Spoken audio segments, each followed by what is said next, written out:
Mining has been an industry in the region we now know as New Mexico since prehistoric times.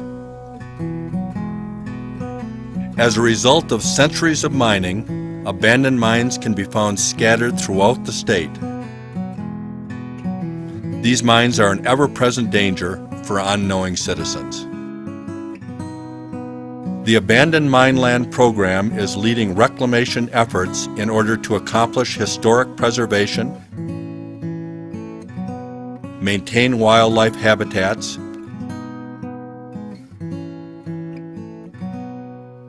and, above all, safeguard the public from the dangers posed by the legacy of New Mexico's abandoned mines.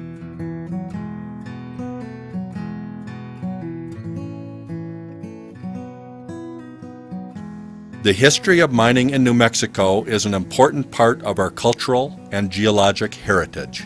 Mexico has a tremendous mining history. When you look at mining and mining history, and when you look at the remnants of mines that exist in New Mexico today, one of the things that people need to keep in their mind is that New Mexico probably would not be here were it not for mining. A number of things that were mined prehistorically. Native Americans actually were mining certain areas around the state for turquoise, for pigments, for pottery. It extends into the Spanish colonial period. Mining was used then both for turquoise, for silver, copper, and then into the early American colonial period here in New Mexico. We had a boom, obviously, with much of western the U.S. at the same time in the late 19th century, early 20th century, with mining across the state. Both coal mining, hard rock mining, gold, silver, lead, zinc were among the commodities that people were looking for. Copper mining became a big industry in this state, dating back to the early 1800s and on through into the present. It's still one of the largest commodities mined in New Mexico.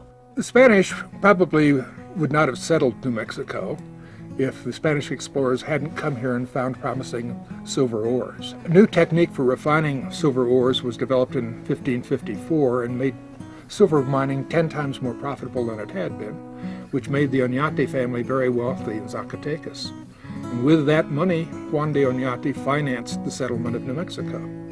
So without mining, New Mexico might never have existed. Coal mining and hard rock mining remain an active industry in New Mexico today. Particularly the western two-thirds. The northwest portion of the state is dominated today by coal mines and has often had coal mining in it, in the Gallup area, the Farmington area, Grants area.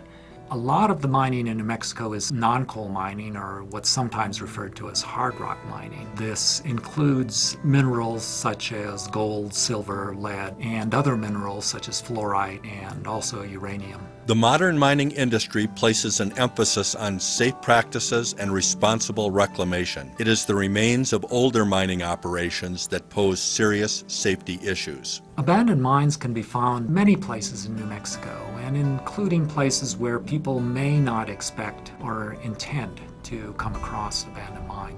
There are many physical hazards associated with abandoned mines. Danger of falling in shafts, the danger of collapse, the dangers of bad air or insufficient oxygen.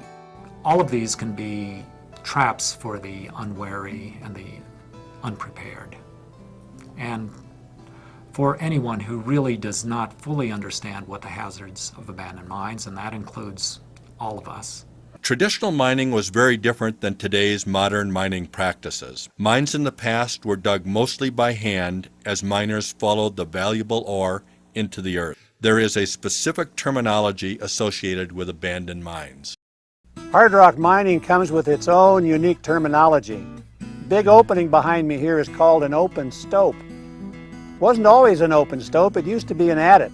People see mine openings and they call them shafts. These terms have very, very specific meanings. Mines are dug to follow an externally visible vein of valuable ore into a formation. An adit is a horizontal mine entry. The opening to an adit is referred to as a portal. An adit can become a tunnel if it is open at both ends. The top of an adit is referred to as the back, and the sides are referred to as the ribs. Miners often dug directly down to follow a vein. A shaft is a vertical mine feature. The opening to a shaft is referred to as a collar. A sump can be described as a continuation of a shaft, specifically dug to protect other parts of the mine from flooding. Consider a sump a collection cup for excess rain or groundwater. Drifts are horizontal underground mine passages dug off a shaft to follow the vein in an attempt to mine as much valuable ore as possible. A winze is a shaft dug within an adit or drift to explore the lower level of ground for ore below the original vein. If an adit or drift is successful in following a vein to a large ore body, a stope will be made by removing all the available ore. The resulting stope can resemble a cavern. Larger stopes are often referred to as ballrooms. If a stope reaches the surface, it is referred to as an open stope. Many people may be curious about abandoned mines, but they should beware, for the dangers are real. What we estimate to be 15,000 mine hazards across the state are from that period, prior to later in the 20th century when reclamation laws came into effect. And these are shafts, adits, various ways to get into the ground, either horizontal or vertical, that are left open today, and that could pose a danger to the public. Well, my son fell down a mine when he was 18 and died. It's very heartbreaking to have a tragedy like this happen to anyone. I'm wanting to get them all closed, and I want to be able to save somebody else's life. I miss him so much. Please excuse me. It's been the most painful thing I've ever had to go through my whole entire life. The pain that I feel every single day because of my son's death. And it was because of these abandoned mines that he knew nothing about. We need to educate all of our people on these, the parents, the children, the teenagers that don't know. The Abandoned Mine Land Program started with the passage of the Surface Mining Control and Reclamation Act of 1977 by the U.S. Congress. Under this act, coal mines that are active are assessed a fee.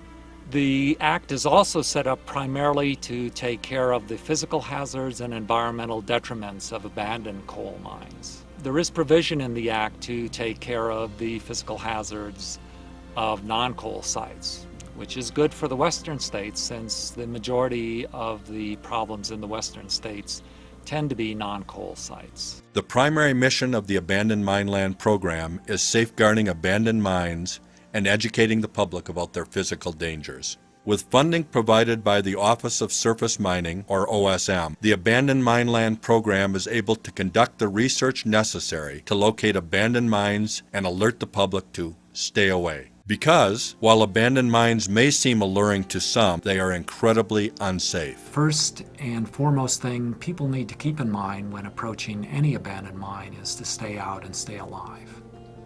That's the best policy. Abandoned mines present numerous hazards to the public, primarily health and safety hazards. The people need to be aware that these mines are dangerous, that anything can happen when they walk into them. In New Mexico, we have about 15,000 abandoned mine structures that are similar to this one that are yet to be reclaimed, and there's scarcely a year that goes by that some citizen is not compromised, either killed or injured, by entering some kind of an abandoned mine working. An old shaft is a dangerous place to be in. These mines were not built to last for centuries, and they were often built centuries ago. Even things that look relatively benign can trap you if you're not careful. The dangers are real. As you begin to see the deadly hazards present in abandoned mines, one also begins to see why the best policy is to stay out and stay alive.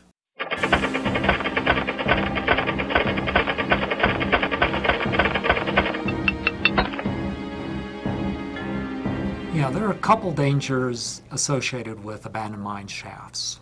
The most obvious, of course, is falling into the shaft. The edges of the shaft could be an unconsolidated material where it'd be possible for the material to collapse underneath one's weight as a person approaches the edge of the shaft opening.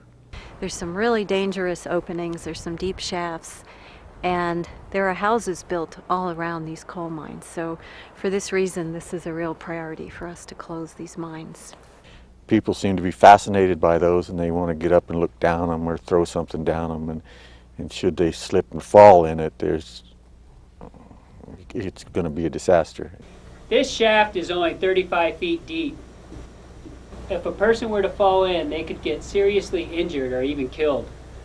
And a cry for help would just not be heard in this remote location. Just the other day, I was back there riding and just checking pastures and checking the cattle, and darn, you know, you just ride up on a ridge and all of a sudden there's a mine. It just surprised me because it was there. I thought I knew where every mine on this place was, but I was wrong.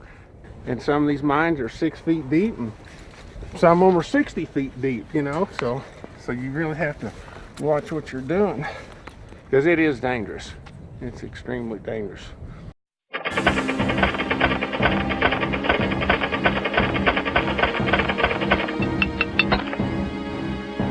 Could be water at the bottom of the shaft, which presents the possibility of a drowning happening. Even if you survive the fall, you may not be able to get out of the water at the bottom of a shaft. If you have a horizontal drift or adit that's partially flooded, it could hide a deep hole in the floor. So you could be walking along in relatively shallow water and all of a sudden find yourself in water up to your neck and unable to get out.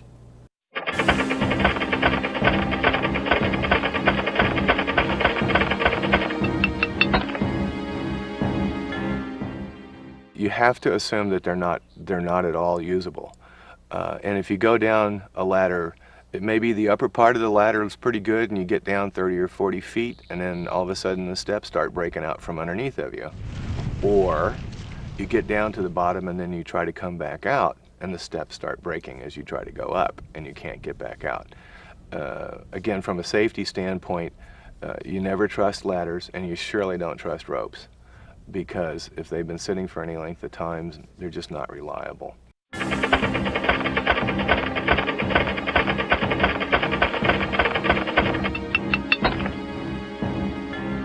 Well, they didn't protect those winzes oftentimes. Somebody walks in an abandoned mine, they're typically looking up at the back or the rib. Most of the deaths that we have in abandoned mines are from people walking in, looking at the back or the rib and falling to their death down a winze.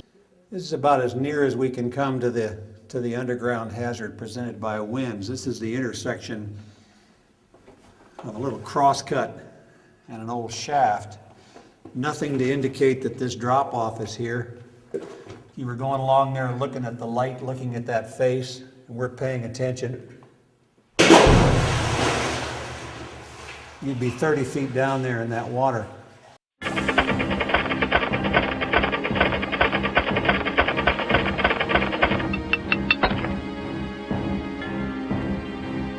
The structures themselves can be hazards that have been sitting out in the weather for many decades. You can be climbing around on some of the collapsed head frames. The wood can be rotten.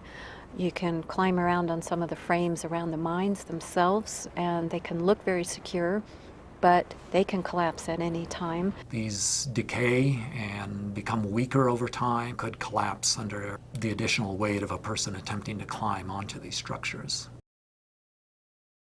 Well, there's a risk anytime you're around an abandoned mine, such as roof collapsing on you, because they used dynamite and that cracked the rock. And the miners put a post to hold that roof up.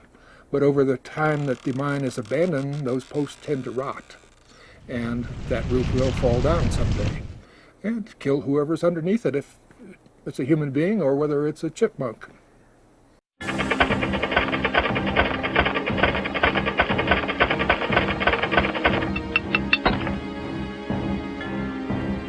That air cannot be detected by human senses in many instances.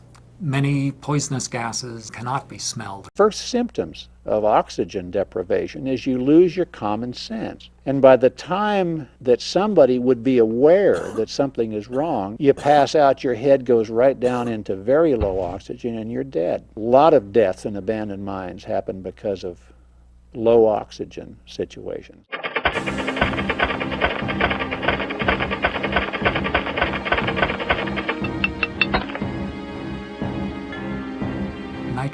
nitroglycerin is a very unstable compound. As dynamite ages, the nitroglycerin tends to come out of the filler material and to collect in pools underneath the dynamite box. And so disturbing this pile of dynamite could lead to an explosion.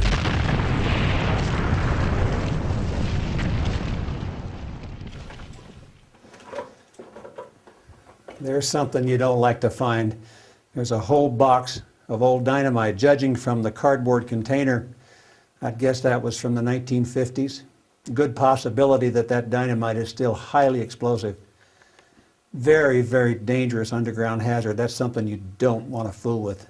There certainly are explosives that you can run across. The ones that actually scare me the worst are the ones that you can't see, and those are the blasting caps, which are little thin cylinders, and if you don't know what they are and you step on one, it might very well go off. A blasting cap 1.5 inches long and 1/4 inch in diameter is enough to blow your hand completely off. There are people that go on abandoned mines that don't have any knowledge about old explosives would pick up a blasting cap as a curiosity item, perhaps drop it in a pocket, and wind up with serious injury or death. That's happened a lot of times.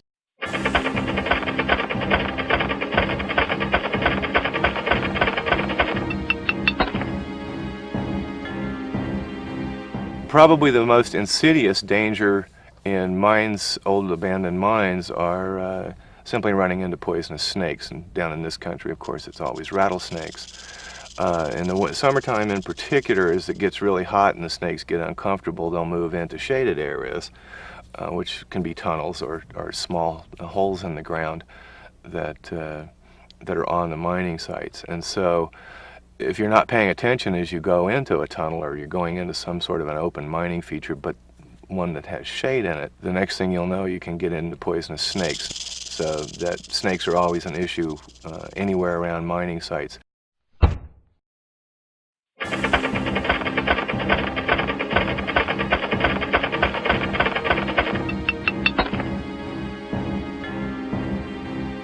Well, getting lost is a possibility. Light is a critical thing. Simple tasks like moving 25 feet become incredibly complex. Now, oftentimes what will happen is when you lose light underground, you panic. Lots of the deaths that have happened have been for that reason. People have been underground, they've lost their light, the tendency is to panic, they run into something, or run and fall down something. Definite possibility there. Even the most highly trained and cautious are exposed to life-threatening risk by the multiple hazards one could encounter in an abandoned mine. The men that are involved in work around hazardous mine openings are extensively trained, and this is not something that you'd want to do without the appropriate training and without the appropriate safety equipment. Entering mine workings and working on mine closings can be extremely hazardous. Now, I've got a hard hat on, and that hard hat would protect me from a rock about that size if it fell maybe 10 feet. If that falls 200 feet, it's going to go through that hard hat with a sickening crunch. If a rock this size falls, the hard hat's not going to make any difference. That rock is going to break my neck. It behooves all of us to identify these structures and to safeguard them and to return these lands to some kind of a useful, self-sustaining facility. The Abandoned Mine Land program utilizes a variety of techniques to close and safeguard abandoned mines. These techniques include backfilling, polyurethane foam or puff, wildlife-compatible closures, cable nets, and other structural closures. Backfilling with surrounding waste rock or other material is a simple technique used when there are no wildlife habitat issues or historic preservation issues. If there are wildlife issues, such as bats living in a mine feature, a bat-compatible structure will be built. They allow bats to fly in and out of a mine, yet prevent people from entering. Puff, or polyurethane foam, is used in two different instances. One is to set a culvert, which is generally part of a bat-compatible closure. Puff is also used to close a deep mine when there is either not enough waste rock to fill the shaft or there are historic preservation issues that prevent using the waste rock at a mine. A puff plug is constructed to adhere to the rock below the opening of a shaft. and is usually from 5 to 15 feet thick. It is covered with dirt to protect it from the sun's UV rays. This is a very strong and effective closure for a shaft. Cable netting or steel mesh is used for large irregular openings, and other techniques are not feasible. In this case, we're using puff to install a culvert which will allow bats to continue to work around the area but seal the area between the culvert and the open rock space so that other rock sloughing or caving can't occur and no other entry other than through the bat gate can be achieved. And the top of the culvert will be covered with a grate which will allow the bats or other raptors to enter the workings but keep out people and small dogs or other mammals. Puff is polyurethane foam, and it's two parts of synthetic resins when mixed together expand about 15 times their normal volume, and they're used for sealing irregular mine openings and making permanent seals. In other cases, puff might be used in a deep shaft where you want to preserve the integrity of the lower workings of the shaft, but you want to safeguard the collar from anybody that might fall in. You might use a puff plug in a 1,000-foot shaft and then put dirt and capping on top of that as a permanent cap for the shaft. Sealing off abandoned mines is an effective way to safeguard, but in many areas, native wildlife has taken up residence in these mine workings. Can mines be safeguarded without hurting wildlife habitat? One of the more interesting aspects to our program is preserving the wildlife at these old abandoned mine sites. Not surprisingly, the most common animals found living in these abandoned mines are bats. Is saving bat habitat important? Why not backfill these? Why not destroy these things? The argument can be made that these holes didn't exist 200 years ago. Why protect them now? Given that they're a potential safety hazard, why protect them now for bats? The same argument could be used as why we would have national parks, why we would have wildlife preserves. Humans have made a tremendous negative impact on our world.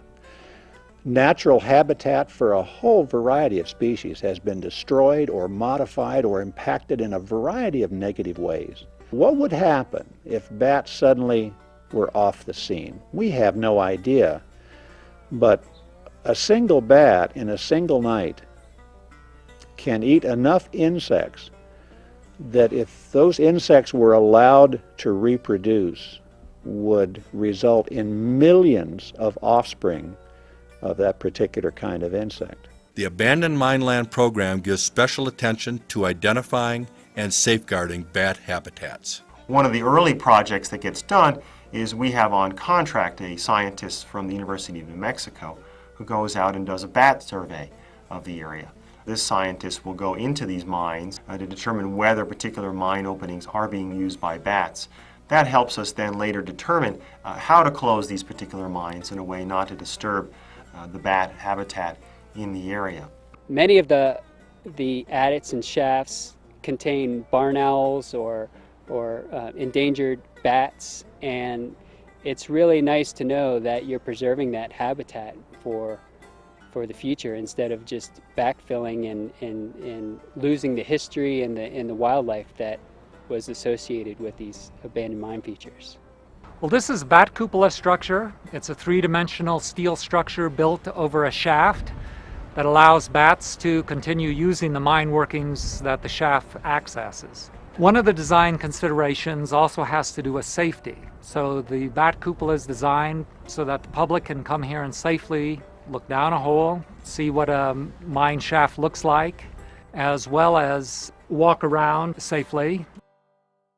The historic preservation of mining areas is something the Abandoned Mineland Program considers of high importance. So how are the priorities of historic preservation and safeguarding balanced? There's a fine line between wanting to preserve everything around the mines and at the same time wanting to make the mines safe. Safety is our number one importance, but if at all possible, we'll leave features and structures intact. We think it's important if our program wasn't recording these sites and leaving these structures intact, they would mostly deteriorate or be destroyed in another process. We don't want to just close everything so that you would never know there were mines here.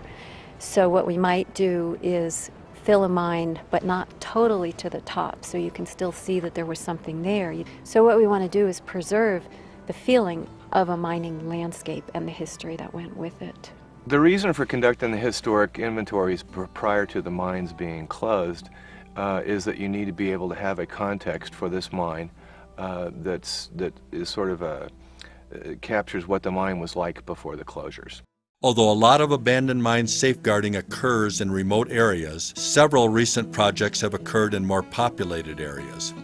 One of these areas is the Cerrillos Hills, south of Santa Fe. We never had an idea this area would become a park.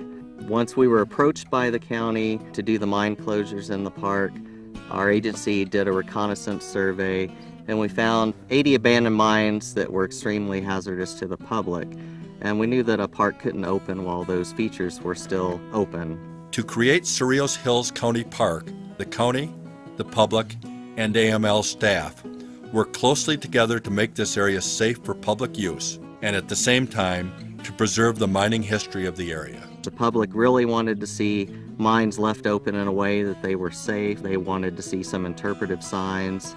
The Historic Preservation Division and other archaeologists wanted us to close the mines in a way to leave them as intact as possible. The county was going to put numerous trails throughout the park, so anywhere you're walking on a trail, if there was a mine in the distance, we wanted it to look like AML was not there. Several of those features were closed with polyurethane foam puff. Several were closed with steel mesh so you could still look down in them, but the waste piles were left intact. And so there were several methods used throughout the park to preserve the historic workings as well as to preserve the historic landscape within the park.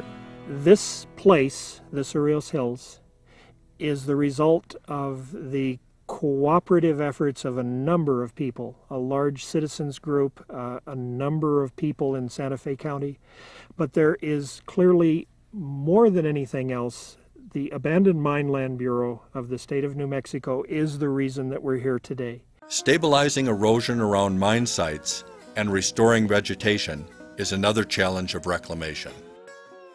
What we have at coal mines and at all kinds of mines are waste piles from the mines. When they opened up, they would often simply leave behind the material they removed to get to the valuable veins or ores that they were looking at, and simply place them near the mine in piles falling down hillsides, and sometimes being deposited in streams where they can react with the streams and cause acidity or release of metals that present environmental dangers to those areas, including New Mexico's rivers and lakes. And so we try to mitigate those problems also. The Abandoned Mine Land Program has been working on a large, multi-year project in Sugar Reach State Park in northeastern New Mexico. Steep coal gob piles were eroding and forming deep gullies, so not only did they present an environmental hazard to the nearby stream, but they also presented a hazard to state park visitors. For these reasons, stabilizing the gob piles in the park became critical. How do we do it? We try to reclaim these waste piles, remove them from streams, remove them from areas where they can be in contact with water, and then for most of these waste piles, simply recontour them and then cover them with material that will allow vegetation to grow. We will plant trees, shrubs, spray mulch on these areas to allow grasses to grow. Basically reclaim these so that they become part of the landscape. Safeguarding, wildlife protection, historic preservation, topsoil and erosion control are all parts of a reclamation project. The New Mexico Abandoned Mine Land Program is probably one of the leading programs in the country when it comes to safeguarding abandoned mines and preserving the historic landscape and the historic structures associated with these mining districts. We all need to know that the state is trying, and we need to help the state as much as possible to get these mines closed and make the ground safe out in our wilderness areas for us so that we can still enjoy our wilderness. Because of their policy of always putting together a history of the mine that they're going to work on, they've also contributed substantially to our understanding of mining history in New Mexico. As I think of all the state agencies that are involved in historic preservation, AML has truly, as a consequence of its policy, it has contributed substantially to our understanding of the evolution of mining in New Mexico. Since its inception, the AML program has accomplished many things. We have safeguarded approximately 2,000 mine openings. We have won national recognition for some of our projects, both mine safeguarding projects and mine reclamation projects, through the use of innovative techniques, the development of structures that are bat compatible. I mean, we never know in the abandoned mine land work how many lives we've saved. We only hear of the fatalities and the injuries. But I know that there are people in New Mexico today who are alive because of our work. We don't know who they are, and they may not even know who they are.